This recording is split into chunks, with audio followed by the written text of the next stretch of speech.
मित्रांनो, गेल्या 2 ते 3 दिवसापासून राज्यातील बऱ्याच जिल्ह्यांमध्ये मोठ्या प्रमाणात अतिवृष्टी होत आहे। काही ठिकाणी ढगफुटी देखील दिसून आलेली आहे। मित्रांनो, बऱ्याच धरणांचे पाणी वगैरे असे सोडण्यात येत आहे, दरवाजे उघडण्यात येत आहेत। मोठ्या प्रमाणात जवळपास विहिरी वगैरे भरून गेलेले आहे। 2 ते 3 दिवसातच मोठ्या प्रमाणात पाऊस झालेला आहे। मित्रांनो, आता या पावसामुळे बऱ्याच शेतकऱ्यांचे मोठ्या प्रमाणात नुकसान झालेले आहे। मग या नुकसानीचे पंचनामे करायचे का, आपण वैयक्तिक क्लेम करायचे का, आणि वैयक्तिक क्लेम केले तर आपल्याला हे नुकसान मिळणार आहे का, तर त्याविषयीची सविस्तर माहिती आपण आजच्या व्हिडिओमध्ये क्लिअर करण्याचा प्रयत्न करणार आहोत। तर तुम्ही जर चॅनलवर नवीन असाल तर चॅनलला सबस्क्राईब करा आणि समोर जे बेल आयकॉन बटन आहे ते दाबायला विसरू नका। तर नमस्कार मित्रांनो, मी राज सुरेत्र स्वागत आहे कृषीमॅन यूट्यूब चॅनलमध्ये। मित्रांनो, तुम्हाला देखील काही प्रश्न असतील तर डायरेक्टली इंस्टाला किंवा डिस्क्रिप्शन बॉक्समध्ये इंस्टाग्राम आयडी आहे, तिथे मेसेज करून विचारू शकता, कमेंट बॉक्समध्ये सुद्धा विचारू शकता। तर एकंदरीत बघायचं झालं मित्रांनो, आता बघत आहोत आपण की न्यूज बघत आहोत, बऱ्याच जिल्ह्यामध्ये नुकसान झालेलं आहे। नांदेड जिल्ह्यातील सुद्धा बऱ्याच भागामध्ये काल जवळपास कृषी विभागाकडून पंचनामे वगैरे करण्यात येत आहेत, सर्वे वगैरे करण्यात येत आहेत। तुम्ही देखील नांदेड जिल्ह्यातून असेल, तुम्हाला माहिती असेल ही गोष्ट की बाबा काही ठिकाणी किंवा काही भागात जे अतिवृष्टीमुळे नुकसान झालेलं आहे त्या ठिकाणी कृषी विभागाकडून थोड्याशा हालचाली सुरू करण्यात आलेल्या आहेत। तर मित्रांनो, वळूया आपल्या टॉपिककडे। तर मित्रांनो, जवळपास आता जे आजपर्यंत जे नुकसानीचे जे ट्रिगर होते, आपण ज्याला घटक म्हणतो, मराठीमध्ये बोलायचं झालं तर घटक, जे घटक होते त्या अंतर्गत पीक विमा मिळत होता, लोकलाइज म्हणा किंवा पोस्ट हार्वेस्ट म्हणा किंवा जे 25% अग्रिम वगैरे म्हणा, त्या घटकाअंतर्गत जे पीक विमा मिळत होता, मोठ्या प्रमाणात शेतकऱ्यांचा फायदे देखील झालेले होते आजपर्यंत। परंतु मित्रांनो, एकंदरीत बघायचं झालं तर हे घटकच आता काढून टाकण्यात आलेले आहेत आणि त्या अंतर्गत आता तुम्हाला क्लेम जरी करायचं झालं, पोस्ट हार्वेस्टमध्ये तुम्ही क्लेम करता, क्रॉप इन्शुरन्स ॲप घेसाल, क्लेम करसाल, परंतु त्याचा काही फायदा होणार नाही मित्रांनो।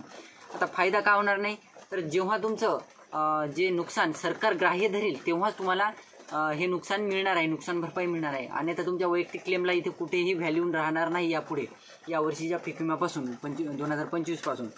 तर एकंदरीत बघायचं झालं मित्रांनो, जवळपास आता भरपाई कोणत्या बेसिसवर आणि कशी मिळणार आणि कोणते ट्रिगर यामधून काढण्यात आलेले आहेत।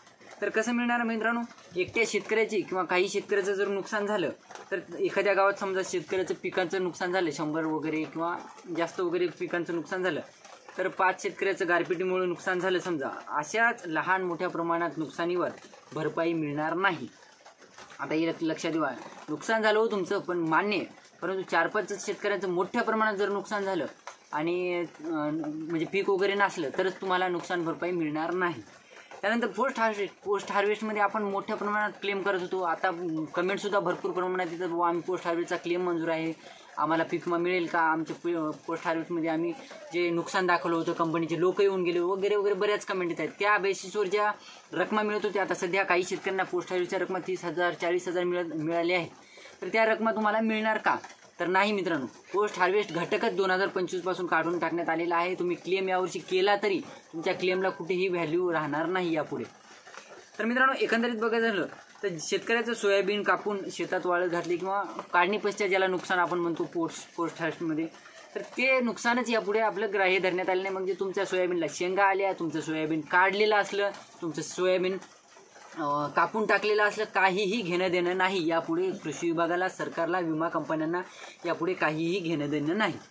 मिड टर्म ॲडव्हर्सिटी ज्याला आपण 25% अग्रिमचा पीक विमा म्हणतो, म्हणजे ज्याला हंगामातील प्रतिकूल परिस्थिती ज्याला आपण म्हणतो, ते सुद्धा घटक यापुढे राहिलेला नाही, यापुढे काढून टाकण्यात आलेला आहे। त्या घटकाअंतर्गत सुद्धा तुम्हाला आता आपले नांदेड, हिंगोली, परभणी या 3 जिल्ह्याला 25% अग्रिमचा पीक विमा पाठीमागं 2024च्या खरीप हंगामाचा मिळालेला होता, ते सुद्धा पीक विमा यापुढे मिळणार नाही, ही गोष्ट लक्षात ठेवा। जे मेन टॉपिक होता, आता हे 3 जिल्हे वगळा, 25% अग्रिमच्या रकमा या जिल्ह्यांना मिळाल्या, आता या टप्प्यामध्ये लोकलाईजच्या सुद्धा रकमा या 3 जिल्ह्यातील शेतकऱ्यांना मिळत आहेत, हा टॉपिक वेगळा। आता ज्या शेतकऱ्यांना फक्त लोकलाईज अंतर्गत पीक विमा मिळत होता, जे आपण आता नांदेड, हिंगोली, परभणी व्यतिरिक्त जे जिल्हे आहेत इतर, त्या जिल्ह्यांना लोकलाईजच्या रकमा पाठीमागं मिळाल्या होत्या पहिल्या टप्प्यामध्ये, तर त्या लोकलाईजच्या रकमा होत्या, त्या घटकाअंतर्गत ज्या रकमा मिळत होत्या ते सुद्धा घटक यापुढे राहिलेला नाही। त्या घटकाअंतर्गत सुद्धा रकमा तुम्हाला यापुढे क्लेम केला किंवा काहीही झालं तरी तुम्हाला यापुढे या घटकाअंतर्गत सुद्धा तुमचे क्लेम मंजूर होणार नाहीत किंवा तुम्हाला पीक विमा मिळणार नाही। तर मित्रांनो, एकंदरीत बघायचं झालं, पीक कापणी प्रयोगावर आधारित जे नुकसान असतं त्या नुकसानीच्याच बेसिसवर यापुढे तुम्हाला पीक विमा मिळणार आहे। म्हणजे तुम्ही जरी पैसे भरलेले असले यावेळेस बाबा पैसे भरून तुम्ही पीक विमा भरलेला असेल तरीसुद्धा तुम्हाला पीक विमा मिळणार नाही. तर पीक विमा मिळणार ही गोष्ट कन्फर्म. तुम्हाला पीक विमा मिळणार. तुम्हाला वाटत असेल बुवा आम्ही पैसे भरले, आम्हाला आता पीक विमा मिळणार नाही, मग काही फायदा झाला नाही पीक विमा भरून. पैसे मिळणार, पीक विमा मिळणार, परंतु मित्रांनो पीक कापणी प्रयोगावर आधारितच पीक विमा मिळणार, म्हणजे ज्याला आपण यील्ड बेस वगैरे म्हणतो. तर ते पीक विमा तुटपुंज रकमा वितरित होत असतात मित्रांनो. यावर्षीपासून आता एकच बेसिसवर तुम्हाला एकाच घटकाअंतर्गत तुम्हाला पीक विमा मिळणार. इतके दिवस जे यील्ड बेसच्या रकमा होत्या त्या तुटपुंजी आता जस्ट जे या टप्प्यामध्ये वाटप सुरू आहे त्या शेतकऱ्यांना जस्ट तुटपुंजी रकमा वितरित होत आहेत. म्हणजे एकंदरीत बघायचं झालं मित्रांनो, काही शेतकरी म्हणतात आम्हाला म्हणजे 175 रुपये, काही शेतकरी म्हणतात आम्हाला 150 रुपये, काही शेतकरी म्हणतात आम्हाला 100 रुपये यील्ड बेसच्या रकमा मिळालेल्या आहेत.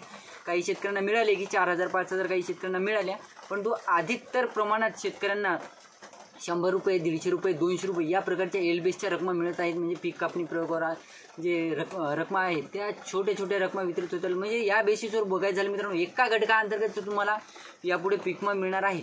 तर त्या घटकाअंतर्गत तुम्हाला एकंदरीत बघायचं झालं तर फक्त या छोट्या छोट्या तुटपुंजी रकमा वितरित होणार आहेत. तुमचे पीक विम्याचे भरलेले पैसे तुम्हाला वितरित होतील, परत येतील असं देखील म्हणायला काही हरकत नाही. हा भाग वेगळा की बुवा जे आपलं नुकसान वगैरे जे KYC करून आपण जे अतिवृष्टी नुकसान भरपाई मिळवत असतो ते आहे ते इथे लागू आहेत घटक. परंतु मित्रांनो पीक विम्याचे जे घटक आहेत मेन तेच याच्यामधून काढून टाकण्यात आलेले आहेत. तर एवढे आता हे जे पाऊस पडत आहे मोठ्या प्रमाणात त्या घटकाअंतर्गत तुम्हाला आता कुठलीही क्लेम करायची गरज नाही. तुम्हाला फक्त तुमच्या जे आता सध्या यील्ड बेस म्हणजे सध्या तलाठी बेसिसवर वगैरे तुमचे पंचनामे होतील. तुम्हाला असं दाखवण्यात येईल की आमचे पंचनामे झाले वगैरे. ती KYCवर ज्या रकमा अतिवृष्टी नुकसान भरपाई जी म्हणतो आपण त्या बेसिसवर त्या रकमा मिळतील. तुम्हाला पीक विम्याच्या बेसिसवर या रकमा मिळणार नाहीत, ही गोष्ट लक्षात ठेवा. तर व्हिडिओ आवडला असेल तर लाईक करा, चॅनलला सबस्क्राईब करा आणि जास्तीत जास्त शेतकऱ्यांपर्यंत पोहोचवण्याचा प्रयत्न करा. धन्यवाद.